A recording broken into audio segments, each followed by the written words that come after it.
So you've seen runtime exceptions, i.e. exceptions that can happen during the normal execution of your program. Then you have the checked exceptions. So checked exceptions is all of this. So here, this is not the full list and it's just a few. Now let's look into the documentation and see what they say, and let me explain with some code. Let's just open the official API documentation, and in here I'm going to search for exception. So in here, exception, click on that, and if I scroll down, have a look. The class exception and its subclasses are a form of throwable in here. The class exception and any subclass that are not also subclasses of runtime exception are checked exceptions. So what they mean in here is all the classes which are not subclasses of runtime exception are checked exceptions. And they further say checked exceptions need to be declared in a method constructor throws clause if they can be thrown by the execution of the method or constructor and propagate outside the method or constructor boundary. And also they have a reference in here, so compile time checking of exceptions. So this is what exactly a checked exception is. So a checked exception is also known as compile time exception. And all this means is that the exception must be dealt with before you can even compile the actual code using try and catch. So let me show you. In here, let's say that we want to work with files, which we're going to learn on the next section. And this is why we are learning about exceptions first. So to work with files in Java, you have this class called file, and this comes from java.io.file. In here, let me just say file equals to, and then new file. And the path, this will be src, and then foo.txt. So just like this. So this is a txt file. Now I want to say if the file does not exist, so dot and then exists. So if it doesn't exist, I want to create this file. And again, don't worry, I'm just doing this so that we can learn about exceptions, and you'll see how all of this will come together in a second.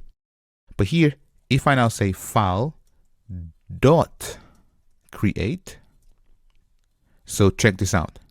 So if I try to run this code, you can see that IO exception must be caught or declared to be thrown. So at this point, I'm not even allowed to compile my code because I need to deal with this exception in here. Now, if I go into this method, so create new file in here, have a look, throws IO exception.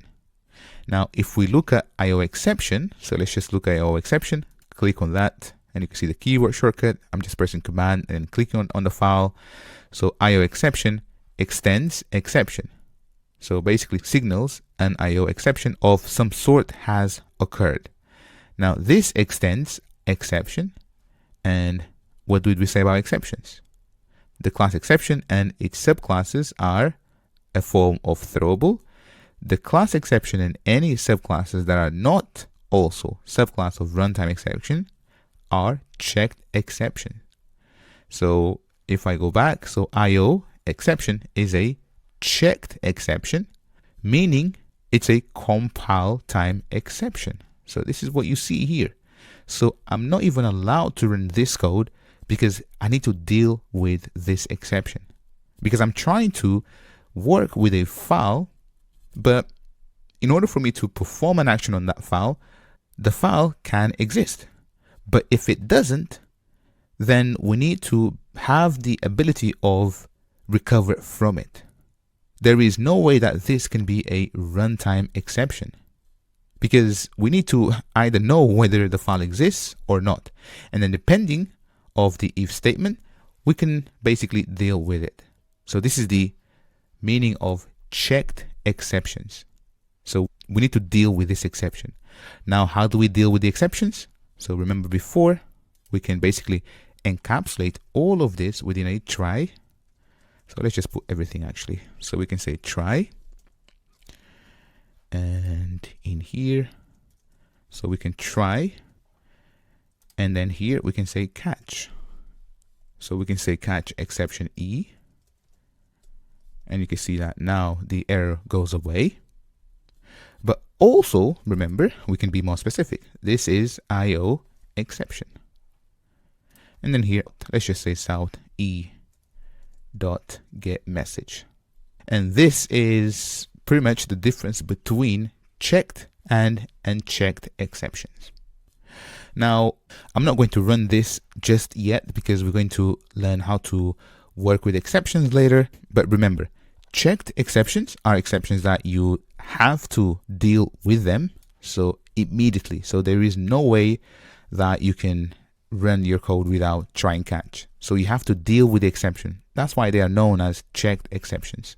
And then unchecked exceptions, you don't necessarily have to have the try and catch. So as you saw with the loop, where the application actually was running fine, but then at some point during the normal execution of the program, it threw an exception.